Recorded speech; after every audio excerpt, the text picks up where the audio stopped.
Imagine a device capable of decoding the inner workings of your mind. Using advanced neuroimaging and AI, it translates your brain's electrical signals into clear thoughts, images, or even words. This isn't fantasy. Scientists are already developing technologies that can reconstruct visual memories or predict simple sentences based on brain activity. There's a link in the description.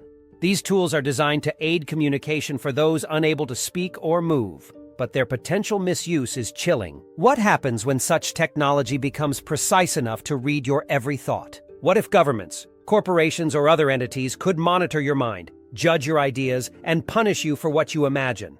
Suddenly, the sanctuary of your mind, the one place where you are truly free, ceases to exist. At first, such technology might seem miraculous. It could be used to help those who struggle to communicate, such as individuals with nonverbal conditions. But in the wrong hands, it could become the ultimate weapon of control. Imagine governments deploying these technologies to identify potential dissidents or corporations exploiting them to predict and manipulate consumer behavior. The line between innovation and surveillance could blur dangerously. Take the concept of pre-crime, popularized in dystopian fiction. Thought-monitoring devices could detect harmful ideas before they are acted upon, under the guise of preventing violence or maintaining order. But who decides what qualifies as a dangerous thought? Is anger at a political leader a threat? Is daydreaming about rebellion a crime? And what safeguards could possibly exist to ensure these tools aren't abused? The problem lies in the nature of thoughts themselves. They are raw, unfiltered, and often involuntary. Neuroscience tells us that the brain generates thousands of thoughts daily, many of which are nonsensical or irrelevant.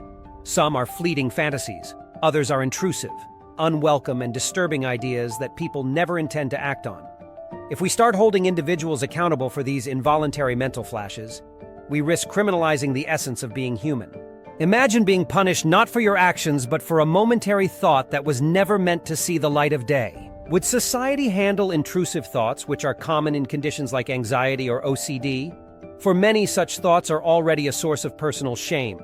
Turning them into punishable offenses could create a culture of fear and repression, where people feel unsafe in the most intimate part of their existence, their own minds. The implications go beyond individuals. If thoughts can be monitored, creativity and innovation could also suffer. History is filled with ideas that were once considered dangerous or subversive, but eventually transformed society for the better. Philosophical, scientific, and artistic breakthroughs often begin as radical or controversial thoughts. In a world where every thought is scrutinized, how many of these sparks of progress would be snuffed out before they could grow? Even the promise of equality and fairness could backfire. Suppose this technology is marketed as a tool for justice, ensuring that no one can lie, hide harmful intentions, or act against societal norms. On the surface, this sounds utopian, but it raises a deeper question. Can true freedom exist in a world without the freedom to think? This imagined future forces us to confront the ethics of punishing thoughts. If someone thinks of harming another person but never acts on it, should they face consequences? If someone entertains prejudiced ideas but treats everyone they meet with respect, does their internal bias warrant punishment? The distinction between thought and action has always been a cornerstone of justice systems worldwide. Actions can be judged because they have tangible consequences. Thoughts, by contrast, remain in the realm of the hypothetical. Punishing someone for what they imagine is not just a legal gray area, it's a philosophical minefield. Moreover, the psychological impact of such surveillance could be devastating. People already struggle with the burden of their private thoughts. Being constantly watched or judged for what's in their minds could lead to heightened anxiety, depression, and an overwhelming sense of vulnerability. Over time, this could erode the trust and openness that form the foundation of healthy societies. The mind is the last refuge of true freedom.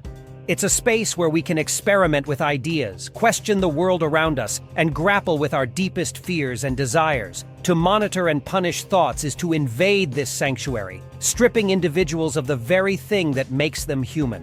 The question, then, isn't just whether we should punish thoughts, but whether we can afford to lose the freedom of imagination. Thoughts, at their core, are not crimes. They are the seeds of progress, empathy, and understanding. Instead of fearing what lurks in the shadows of our minds, we should celebrate the boundless potential they hold.